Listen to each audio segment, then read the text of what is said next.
fellow Toastmasters, and most welcome guests.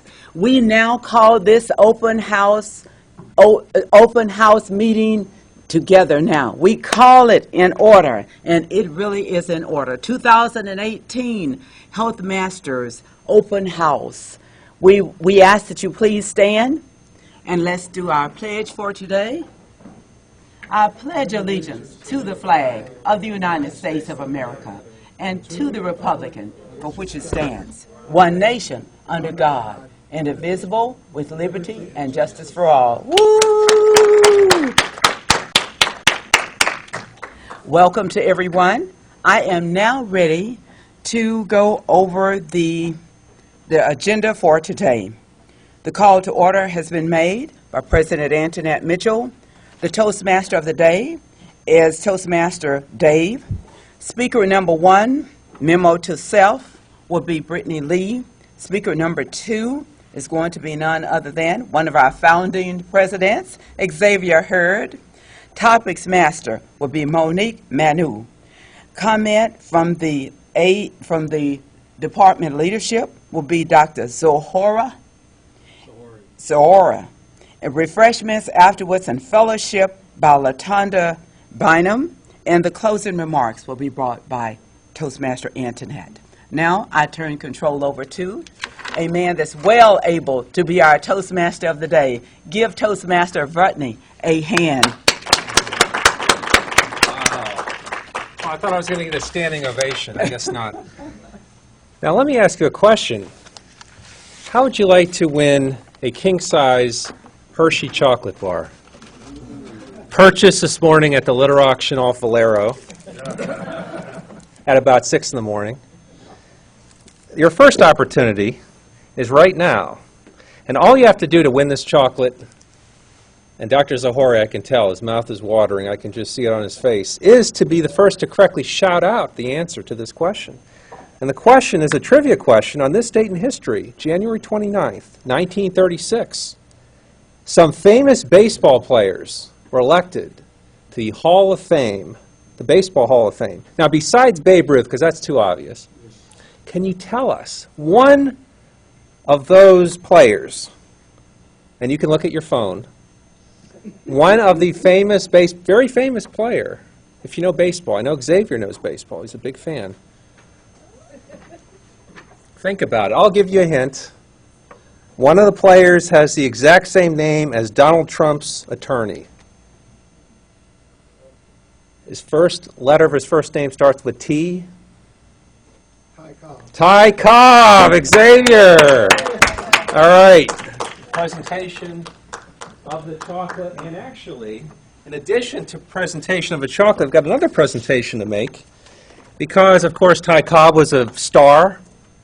And we have another star with us today, a big star, someone who made Toastmasters happen at the health department, someone whose leadership is the reason that we have been a President's Distinguished Club, the highest honor of Toastmasters International. Not 1 year, not 2, not 3, not 4, 5 years. 5 years. And that someone is former Director of Human Resources at the Arkansas Department of Health, someone who just retired in December after how many years of service? 10 years. 10 years of service. Please welcome to the lectern, Mr. Xavier Hurd. For a special presentation of this trophy that reads, Founder, Mr. Xavier Hurd, Arkansas Health Masters, a President's Distinguished Award Club 5 years in a row. Congratulations. Thank you. Any photos? We got a photo here. Let's actually stand in front. How about this?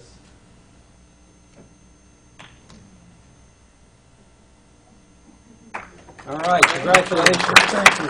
Congratulations. And I know Dr. Zohori is disappointed he didn't win that chocolate, but there's another opportunity that will be coming. It will be coming for not just Dr. Zohori, but anybody who will shout out the answer to a question. We'll get to that. We'll get to it later. But first, let's move ahead to our first speaker. Now, you may not be a Toastmaster yet. And raise your hand if you're not yet in Toastmasters. Please raise your hand. Okay, so we see some folks not yet a Toastmaster. But when you join, you'll have an opportunity to give a lot of different speeches. A speech using body language, a speech using visual aids, even a persuasive speech. And in fact, that's what we're going to hear, a persuasive speech, trying to convince us of something. And I don't know what it is, but we'll find out. The speech is titled Memo to Self. Speaking for 7 minutes, let's welcome Toastmaster Brittany Lee.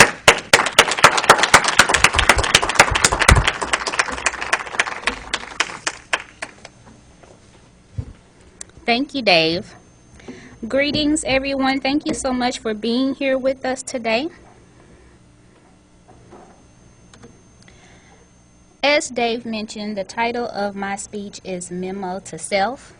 I want to start off by wishing everyone a Happy New Year. It's still January, so we can say Happy New Year. And I'm just curious to know how many of you have made any New Year's resolutions? Raise your hands. Okay. How are you guys doing on those? Has anyone made progress on their New Year's resolution? I see one hand. So congratulations to you. But if you're anything like me, I started planning early, and then when the day came, and the next day came, and the next day came, I'm like, okay, I need to get my life together. Most people make New Year's resolutions, and a lot of them are usually geared around eating healthier, exercising more, saving more money. Does that sound familiar to anyone in here? Yeah. Yeah, those are good goals to make. You will probably be surprised to know that 92% of all New Year's resolutions fail. 92%.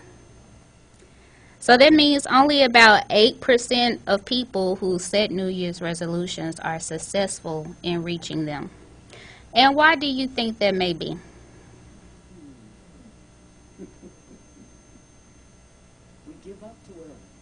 You give up too early. That's exactly right.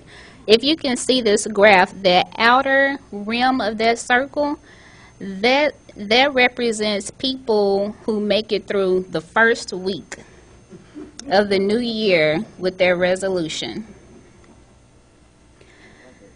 Given the data, I hereby declare this issue to be a public health epidemic.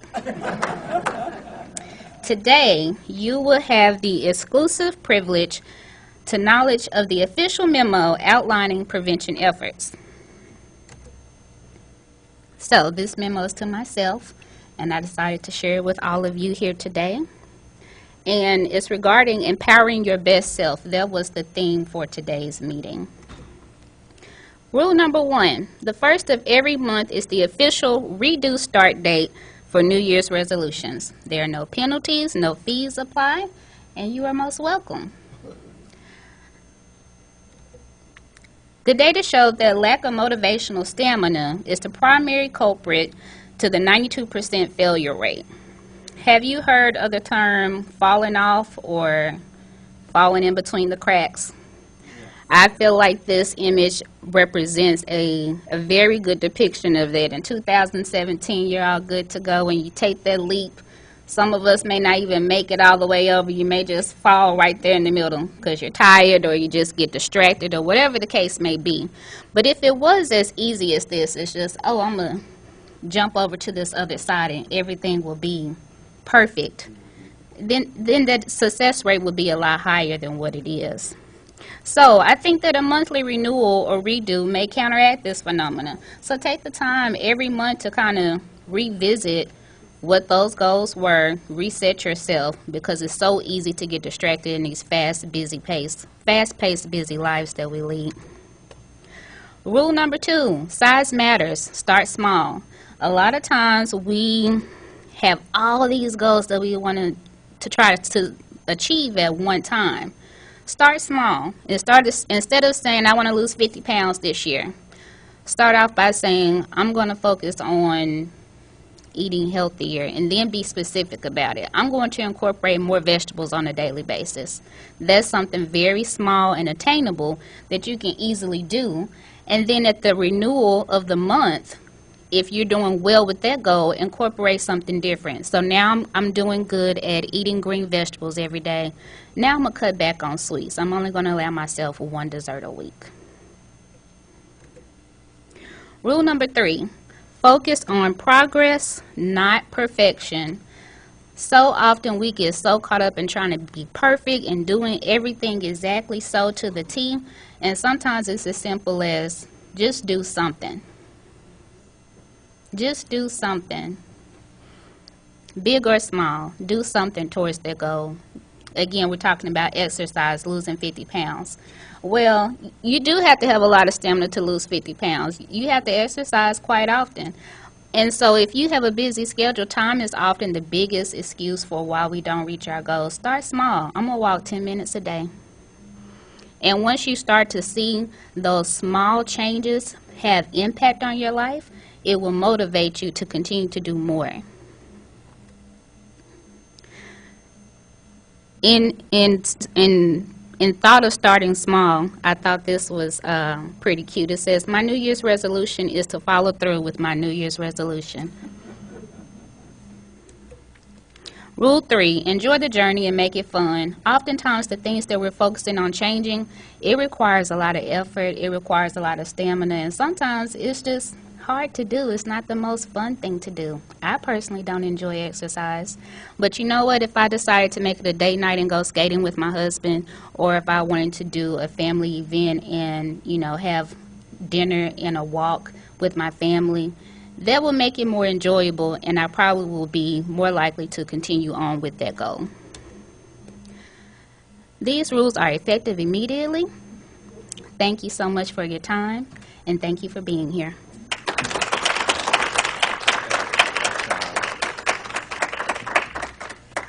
Well, you heard Brittany say something about a weekly dessert.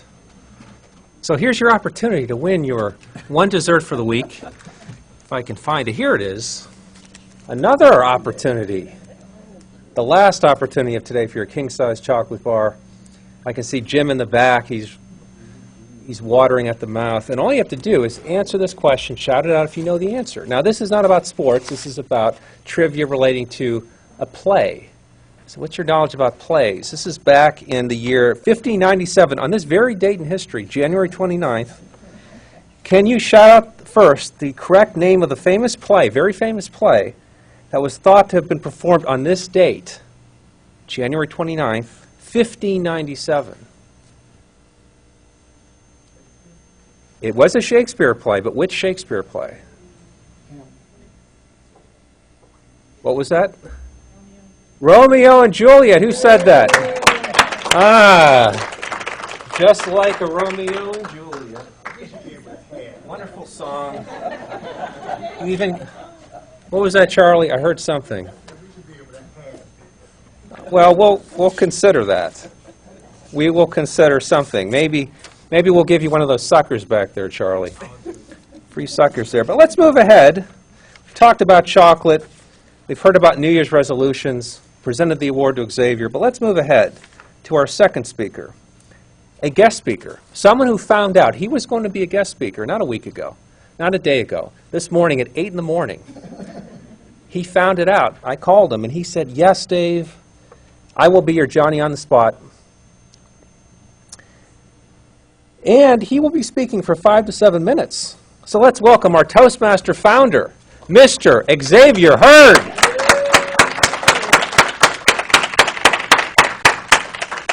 Thank you, Dave. Well, Dave called me this morning, asked me could I speak about something, and so here I am. As most of you know, I retired a month ago today. And so since I retired, it was a great time for me to go back and review my career. It's kind of hard to assess your career when you're working because you don't know when it's going to end and what are you going to be doing next. And so I've taken that journey, and I'd like to share with you a few of the points that I found interesting. For For those who don't know, I started my career as a computer programmer back in the early 70s. Other than Camille's dad and I, there were very few people who looked like us programming computers. It was just uncommon. But I tell you what, my first opportunity for a job was a guy called my house one day. I just happened to be going to the liquor store to get some more beer, and a friend of mine said, a guy called from Blue Cross Blue Shield and wanted to talk to you. So I said, okay. I'm thinking, why would Blue Cross Blue Shield call me? So anyway, I called the guy back. He said, Mr. Hurd, he said, I heard you did some computer programming in college. I said, well, I took some elective courses, sure. And they were just barely electives, And so he said, I'd like to visit with you. So I said, okay. So he told me when to come down there. And I had the only suit that I owned at the time. I guess it's a suit you could wear to church or the club or wherever, but that's the only one I had. So anyway, I get to Blue Cross Blue Shield, and I go in there and I tell the receptionist, I'm here to see Joe, whatever his name was, and she said, okay, I'll call him. So while I was sitting there, I don't know if I got nervous or something I had eaten wasn't agreeing with me. Well, I had the lady, I said, where's the men's room? So I go in there. So anyway, the guy comes to get me. So where's the guy? She said, well, maybe you ought to check him. He's been in the men's room about 10, 15 minutes. So I'd gone in there, man, and my stomach was cramping so bad that I was hurting so bad that when he walked in the door, I was laying on the floor with my shirt, my tie, and everything off. The cool towel was helping me get through the pain and agony. And I knew he probably thought, my God, am I going to hire this guy? But true enough, fancy enough, he did offer me some money. More money than I had ever heard of before. More money than my parents had ever made. And it was just shocking for me to do that. And so I stayed there for a while. Then I had a company called me. It was a little small IT company out by the airport. Asked me would I come to work for them. And by that time, I was a pretty good programmer. And I really liked being downtown. Blue Cross was high-tech, latest machinery, cutting-edge kind of stuff. But anyway, they offered me a lot of money. So I go down there, and it's really a shabby building, shabby working environment, torn carpet. We had metal desks that probably had been recycled 4 or 5 times. And I'm thinking, man, what had I got myself into? But every 6 months, we'd get a $300 a month raise. And I thought, well, I can get used to this. And so I stayed. And little did I know that it would be called, the company called Systematics Incorporated, one of the largest banking software companies in the world. I was there for 25 years. And as the economy failed, happened to many of us, got laid off. And I was bitter because I'd never had to look for a job before. And I thought I was going to be at Systematics forever. Great place to work, loved it. Never felt like it was a job. Made more money than you could shake a stick at. But I got laid off. So I was downtown one time talking to my broker, getting some money. And he said, you might think about being a financial advisor for Morgan Stanley. So I went there, made a lot of money. But I hated the job. I hated the job. I never slept all night. I was always worried about, I'm responsible for Namvar's, where his daughter is going to go to school. I'm responsible for where David's retirement home is going to happen. I'm responsible for Dr. Mikasa, this jet airplane he wants to buy. I mean, I'm telling him I can do all those things for him. And I never slept all night. I got to the point where I could call people, say, let's go to lunch, and they wouldn't go. Because they think Tony's going to say, well, I can't go because X is going to ask me for some money. But anyway, in a period of time shorter than I've been up here, I told him one day I can't take it any longer. It was just too much. And so I didn't do anything for a few years, and then someone talked to me about going to work for state government. And I thought, nah, I've been this government route before in the military. I think I've had enough of it. But I came here, and it was one of the best moves I ever made. I've told people many times, the people who walk these halls are absolutely incredible. You are. You really are. I've worked in a lot of sexy places, glittery places, but I've never worked in a place that's more important and more dedicated than you guys do. You guys are. A lot of us were motivated by money. You guys are motivated by moving the needle and increasing the quality of health for the people of this state. It is absolutely amazing. I'm in awe. Even after 10 years, I'm still in awe of every one of you. And so that said, in closing, I want to say I've had a great career. There were things that happened that I didn't like, but they happened for a reason. It made me appreciate things more, appreciate people more, and I thank God that I was able to close my career out here, because it gave me a whole different perspective of what's important. There were days here I didn't like. I mean, there's some days as HR director when people don't behave, it comes in droves, you know. And but I really am. As I look back on my career, as I cannot have asked for a better career, even with the pitfalls that came along with it. So, Dave, I appreciate the opportunity to be here today. Thank you for the award. I will tell you this right here. Dave gave me a lot of credit, but Dave deserves probably more credit than I do, because he's one of the most persistent that you can think of. He would come in my office and say, you know, we like to do this, and he was new. I mean, he didn't even give me a chance to know who he was. But there's this new guy in my office saying, we need a Toastmaster club. And I said, okay, and get me some information. And then he comes back, we need a Toastmasters club. I said, okay. And sure enough, he showed up with the information. I'm thinking, well, did he take me serious? And so we put it together. And I asked Dave how much money did we need. He told me. And I said, how much money do we need to do it right? You know, with the banners and everything. And he told me. And so we were able to put that money together. And at the health department, coming together with money sometimes is a challenge, but we were able to do that. So Dave has given me a lot of credit, but Dave was instrumental, crucial to the success of this club and it being here. So I think Dave deserves a big hand for all he's done. And again, I want to thanks for being here today. I want to thank you for allowing me to be a part of the health department those 10 years. It has absolutely been a joy. Thanks again. God bless you and your families. Good luck to your careers. Thank you, Xavier. Thank you. Was that over 7 minutes? Oh, that was perfect. Wow.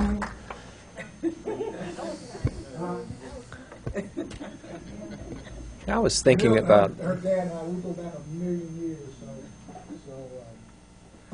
you know what, actually, Xavier's right. I deserve all the credit, actually. You do. No, I don't deserve all the credit. But thank you, Xavier. You made this happen. By the way, when I was thinking about Xavier's story, I was thinking about a great quote. You may have heard this quote. It's by Charlie Tremendous Jones. And he said that a setback is a setup for a comeback. Isn't that true? So I think Xavier, as giving an impromptu speech, kind of gave us a secret of Toastmasters, telling a story and making a point. But that's what we do in Toastmasters. We actually show you how to tell a story and how to tell a point. And Xavier did that so well. Of course, he was a member of our club for some time. And we invite you to join us. Now, a couple more parts of the agenda. Let's move ahead to the Topic Master. Have you ever heard of a Topic Master? Raise your hand if you know what a Topic Master does. Only if some folks do. Of course, if you've not been in Toastmasters, you don't know. You heard Xavier give sort of an impromptu speech. Now is the opportunity to give you a chance. Although I don't think we normally call in guests, but maybe we'll suspend that rule. No, I don't know. Probably not, unless you want to be called on. But we only have time for about 2 questions, very quick. 1 to 2 minute answers, short speeches, responding to a question. The theme is Toastmasters. And our topic master Let's welcome Toastmaster Monique Monanu. Only time for 2 questions. Good afternoon, fellow Toastmasters and guests. I'm your topics master for today, and today's theme was empowering your best self. And because we have an open house, we're going to talk. I'm going to give topics related to getting more information about Toastmasters. And I have a quote by Vince Lombardi that says, "Confidence is contagious. So is lack of confidence." So I want to ask, how has Toastmasters helped to improve your confidence when speaking? Toastmaster Lucy.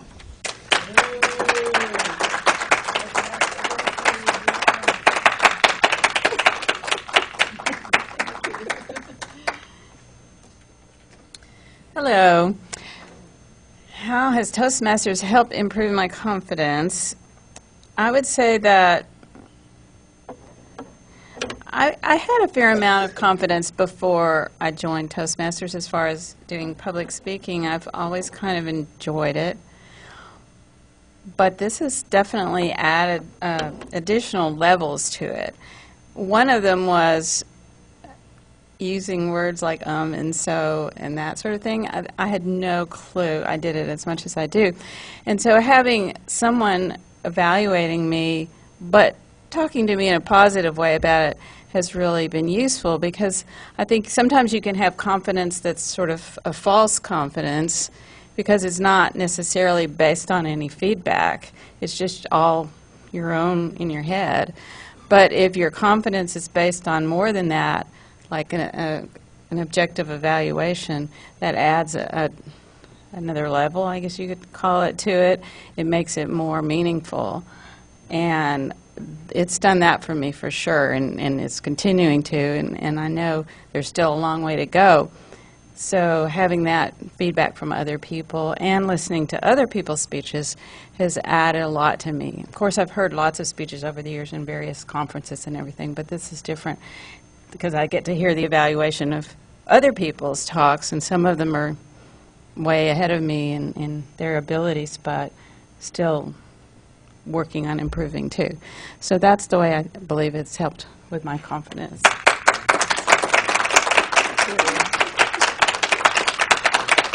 Thank you, Toastmaster Lucy. And our next question for the day is, what are some of the benefits of being a Toastmaster? Toastmaster Charlie.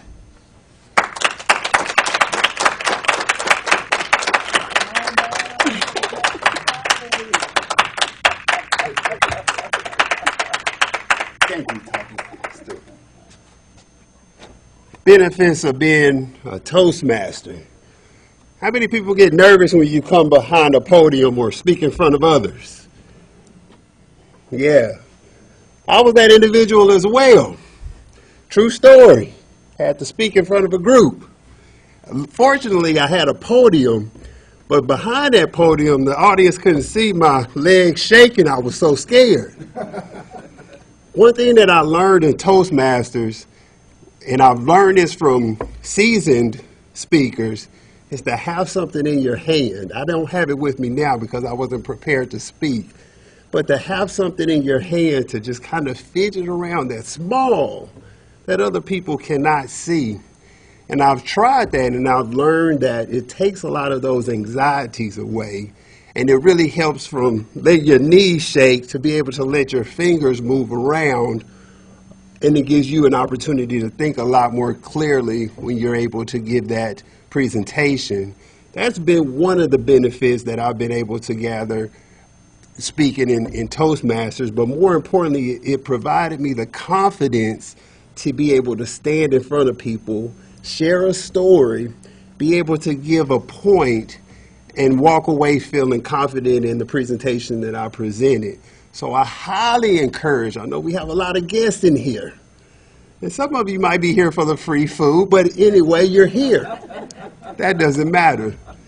But if you're looking to enhance, we always have open houses with food. We always have large crowds there. But I highly encourage some of the guests, if you all are thinking about improving your speaking skills, to join. You don't have to join today, but really think about it, and hopefully we'll be able to see you all again soon.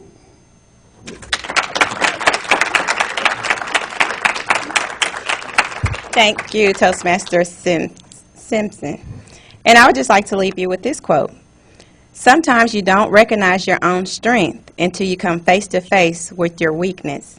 And so Toastmasters can help you develop confidence in the strength to talk in front of people, and you realize you wasn't as, bad as you thought, and it helped you come face to face with those weaknesses and speaking in front of people. Thank you. Thank you so much, Wendy. Excellent job.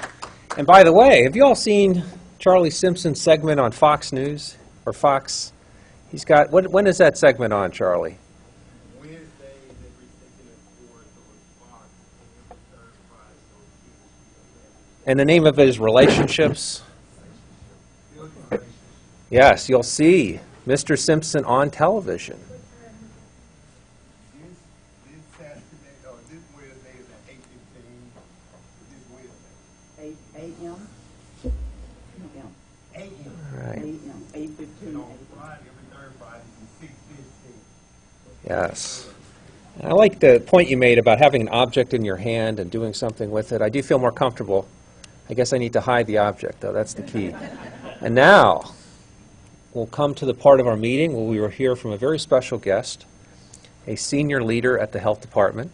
He is the Arkansas Department of Health's Chief Science Officer and a wonderful person. Let's welcome Dr. Namvar Zahari.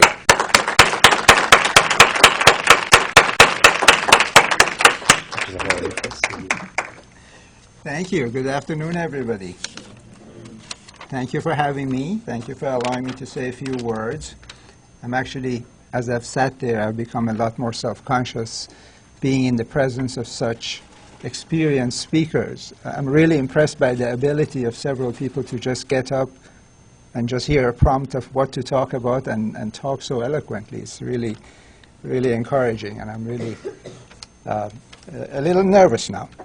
But I'm also quite aware that I'm representing Dr. Smith. He actually asked me, our director, he asked me to, if I would come here in his place. So I also know I have to live up to his standard and make sure that I do this right. In fact, when he asked me and I agreed to do this, he said, make sure you don't say too many ums while you're talking over there. So I have to be careful with that. I want to congratulate all of you for taking the step of joining Toastmasters, but also having the perseverance of staying with the club and giving it your time and your dedication over time. I know it requires commitment, involvement, and leadership for you all to do this. As Dave mentioned, I think it's quite a tribute to you all that this club has been designated as a President's Distinguished Club by Toastmasters International every year that you've been in existence. So I think that is really it's a good measure of your leadership and your communications. And as I've heard, and you all know, you personally benefit from being a member of Toastmasters. A couple of you made mentions of that, and I know that over time there have been promotions that have been attributed to being involved in this at the Health Department. I know there have been speech contests that have been won by members of this group at a regional level outside of our area.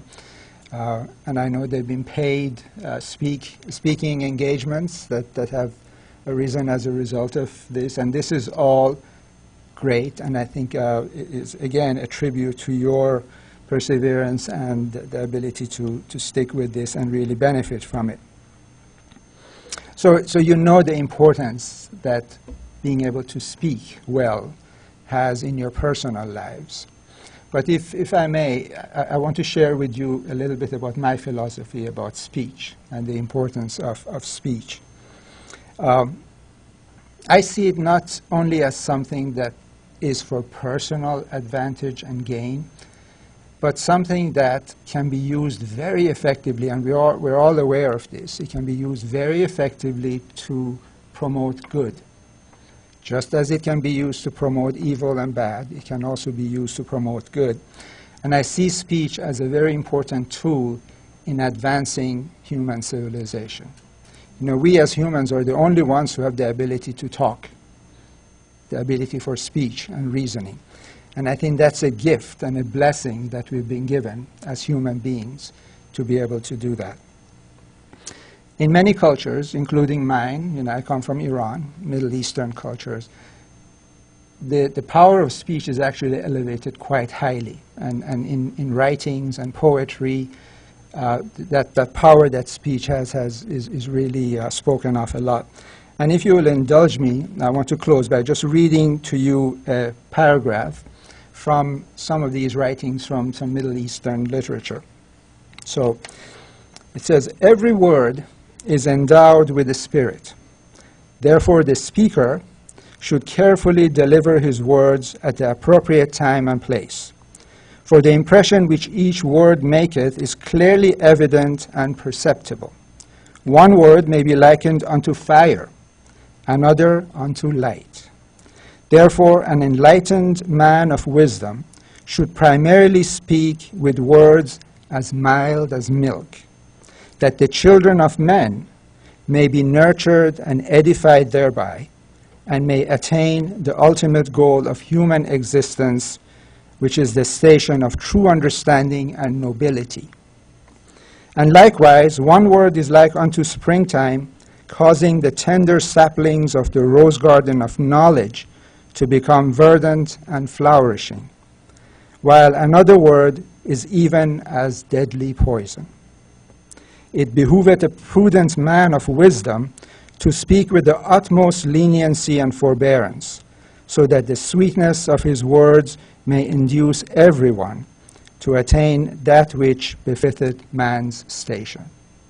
And then that whole section ends up with this wrap-up that says, "Not everything that a man knoweth can be disclosed, nor can everything that he can disclose be regarded as timely, nor can every timely utterance be considered as suited to the capacity of those who hear it." So it's a great responsibility to have this power of speech and utterance and to use it effectively. And I congratulate you for doing this.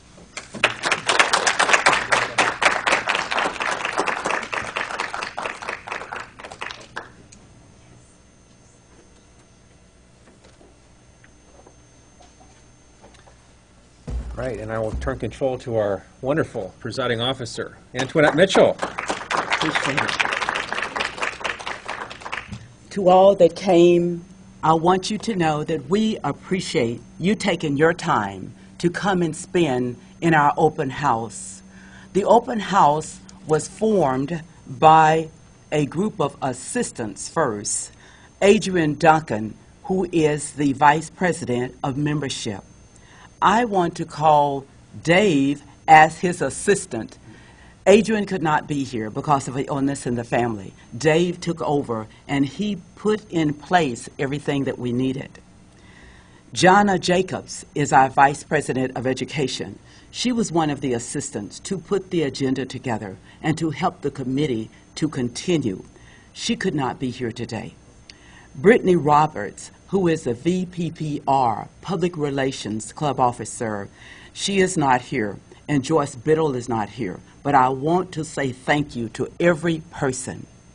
There's a special thank you I would like to give to a group of 5 women. If you are on that committee, would you come forward to the front, please? That is Camille Wilder Hurston. That is Monique Manu. We have Lucy Torban. Come to the front and line up, please. We have Shauna Meadows. Please come down. And last but not least, the coordinator of all of these events. What I want you to know, former Toastmaster Xavier, these are 5 new members. Our department leader, I want you to know that this is the investment that you gave to us. And I am privileged as president this year to serve under these 5 brave women. this plaque handed down to each one.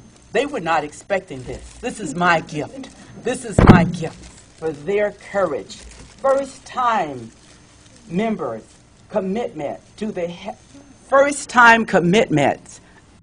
new member commitment to the Health Masters Open House, January 29th, 2018. Give them a hand.